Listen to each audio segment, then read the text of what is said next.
Finally, my name's Tanya. I work for Cisco. I'm not here to disagree with anything, but I've always had a lot of people, especially Muslims, well, not a lot of people, just Muslims, always telling me, because you're a Catholic, you're going to go to Jahannam, but we're Muslims, you need to convert and you will go to heaven. According to me, I'm a good Catholic. I try to be a good Catholic. I don't intentionally commit sin.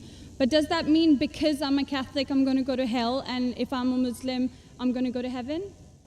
Sister asked a question that many of her Muslim friends say, because she's a Catholic, because she's a Christian, she will go to hell.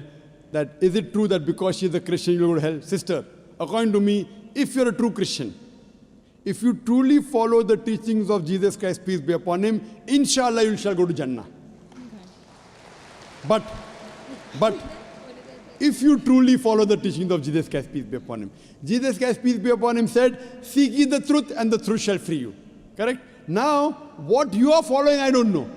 Are you following your church or are you following Jesus Christ, peace be upon him? If you are following your church, the chances of going to Jannah is very high. If you are following Jesus Christ, peace be upon him, inshallah, you shall go to Jannah. Now, if you read the Bible, there are sayings of Jesus Christ, peace be upon him. I don't know how much you are well versed with the Bible. Now, all the sayings of Jesus Christ, peace be upon him, are in red letter.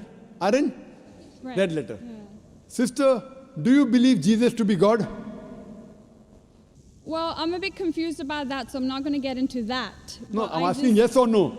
Well, confused God. No, it's not confusion, but I don't want to answer something I don't know. And it's not funny. I'm not saying you know or not. Sister, I'm not saying you know or not. What do you believe I'm asking? No, I do believe he's God. Yes, yes, that's it. I'm not saying what you know. You may not be able to prove it. Yeah, fine. I do. Sister, I'll tell you one thing. Islam is the only non-Christian faith which makes it an article of faith to believe in Jesus Christ, peace be upon him. No Muslim is a Muslim if he does not believe in Jesus Christ, peace be upon him. We believe that he was one of the mightiest messengers of God.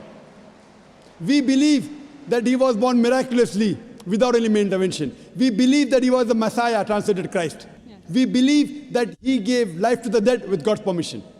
We believe that he healed those born blind lepers with God's permission. The Christians and the Muslims, they are going together. But one may ask, where is the parting of ways? The parting of ways is, sister, that most of the Christians, almost all, they believe that Jesus Christ, peace be upon him, is Almighty God. They believe he claimed divinity. In fact, if you read the Bible, there is not a single unequivocal statement. There is not a single unambiguous statement in the complete Bible where Jesus Christ, peace be upon him, himself says that I am God, or where he says worship me. Sister, if you can point out a single unequivocal statement, a single unambiguous statement, anywhere from the Bible in which Jesus Christ, peace be upon him, himself says that I am God, or where he says worship me, I am ready to accept Christianity today.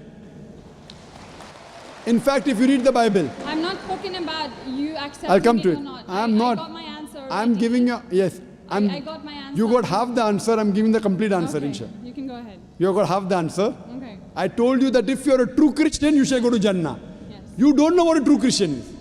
I'm giving you information about true Christian is. Okay. If you read the Bible, Jesus Christ, peace be upon him, said in the Gospel of John, chapter number 14, verse number 28, my Father is greater than I. Gospel of John, chapter number 10, verse number 29, my Father is greater than all. Gospel of Matthew, chapter number 12, verse number 28, I cast out devils with the Spirit of God. Gospel of Luke, chapter number 11, verse number 20, I with the finger of God cast out devils. Gospel of John, chapter number 5, verse number 30, I can of my own self do nothing. As I hear, I judge, and my judgment is just. For I seek not my will, but the will of my Father. Anyone who says, I seek not my will, but the will of Almighty God is a Muslim. So Jesus Christ, peace be upon him, submitted his will to God. He was a Muslim.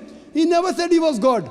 It's clearly mentioned in the Gospel of John, chapter 14, verse number 24. Jesus Christ, peace be upon him, says that the words that you hear are not mine, but my Father's who has sent me. And it's clearly mentioned in the book of Acts, chapter number 2, verse number 22. Ye men of Israel, listen to this. Jesus of Nazareth, a man approved of God amongst you by wonders and miracles and signs, which God did by him, and you are witness to it. So Jesus Christ is a man approved of God amongst you by wonders and miracles and signs, which God did by him, and you are witness to it. So from the Bible we come to know that Jesus Christ was one of the most beloved messengers of Almighty God. We love him, we respect him. Do we follow his teachings? if you compare what Jesus Christ, peace be upon him, said in the Bible, I told that yesterday, that we Muslims, we follow more of the teachings of Jesus Christ, peace be upon him. Jesus Christ, according to the Gospel of Luke, he was circumcised on the 8th day. We Muslims are circumcised, most of the Christians aren't. Jesus Christ, peace be upon him, said, you have to follow each and every law. Gospel of Matthew chapter 5, verse number 17. Everything of the Old Testament, you can't break one law or dot or a tittle. As I mentioned in my speech, it's mentioned in the book of Deuteronomy chapter 14, verse number 8, in the book of Isaiah chapter 65, verse 2 to 5, and the book of Leviticus chapter number 11, verse number 7 to 8, that you should not have pork. We Muslims don't have pork, but most of the Christians have pork. It's mentioned in the book of Ephesians, chapter 5, verse number 18. Book of Proverbs, chapter 20, verse number 1, you should not have alcohol. Muslims don't have alcohol, but Christians have alcohol. So if Christian means a person who follows the teachings of Jesus Christ, peace be upon him, then we Muslims are more Christian than the Christians themselves. So if you become a true Christian and truly follow the teachings of Jesus Christ, peace be upon him, said in the Gospel of John, chapter number 16, verse number 7, it is expedient for you that I go away. For if I go not away, the Comforter shall not come. For if I go, shall I send him. It's mentioned in the Gospel of John, chapter number 16, verse number 12 to 14. Jesus Christ, peace be upon him, said, I have many things to say unto you, but ye cannot bear them now. For he, when the Spirit of truth shall come, he shall guide you unto all truth. He shall not speak of himself. All that here shall he speak. He shall glorify me. Verbatim quotation from the Bible, King James Version. So Jesus Christ is prophesying about the coming of the last and final messenger, Prophet Muhammad, peace be upon him. If you're a true Christian, if you truly believe in Jesus Christ, peace be upon him, you have to believe in the last and final messenger, Prophet Muhammad sallallahu alaihi wasallam. So if you're a true Christian, you'll believe in Prophet Muhammad, and inshallah you shall go to Jannah. Hope that answers the question, sister. Thank you.